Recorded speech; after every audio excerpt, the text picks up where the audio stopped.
हमारे हर शऊरे जिंदगी का राज ठहरेगी, यही आवारगी कल बाइसे एजाज ठहरेगी। एक मामूली इंसान जो महान हो जाता है वो एक आवारगी की वजह से महान बनता है। शायरी के रुखसार पर आवारगी कोई दाग नहीं है, बल्कि एक खूबसूरत तिल है जो शायरी में एक कशिश पैदा करता है। आवारगी का मतलब साहित्य और अदब में नाकारा बन के घूमना नहीं होता, बल्कि उन ढर्रों से अलग खड़े होकर जीना होता है जिस पर सारी दुनिया जी रही होती है। उन रास्तों से अलग चलना जिस पर तमाम दुनिया चलती है, उसे आवारगी कहते हैं। जब एक आम फर्द आवारा होता है तो वो बहुत सारी तकलीफ़ें मलामतें झेलता है, मगर उसे एक नई मंजिल की तलाश रहती है। यीशु मसीह ने कहा था, दुनिया एक पुल है, इस पर से गुजर जाना, इस पर घर मत बनाने लगना। इसी वजह से जो लोग आवारगी का सहारा लेकर चले, कुछ न कुछ अलग पा गए, कुछ न कुछ बड़ा पा गए।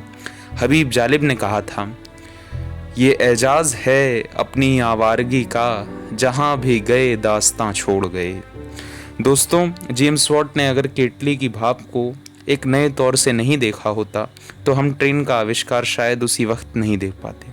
कुछ बाद में देखते, पर उस वक्त नहीं देख पाते। इस वजह से मजाज ने कहा था, झिलमिलाते कुमकुमों की राह में जंजीर सी, रात के हाथों में दिन की मोहिनी तस्वीर सी, मेरे सीने पर मगर रखी हुई शमशीर सी, ए गमे दिल क्या करूं, ए वहशते दिल क्या करूं। ये रुपहली छाँव, ये आकाश पर तारों का जाल, जैसे सूफी का तसव्वुर, जैसे आशिक का ख्याल।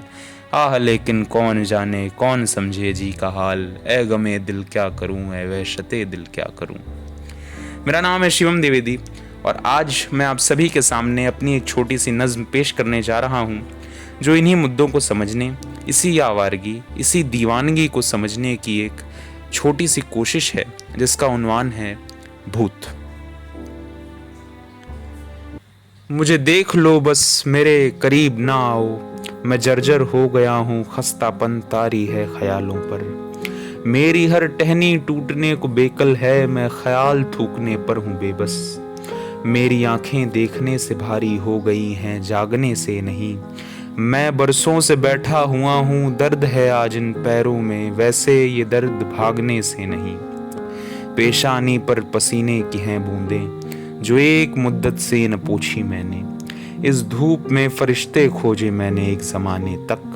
दरख्तों के साए में मुझे बैठे भूत दिखते थे, पत्तों की सरसराहट से भूत पैगाम देते थे मेरे लिए।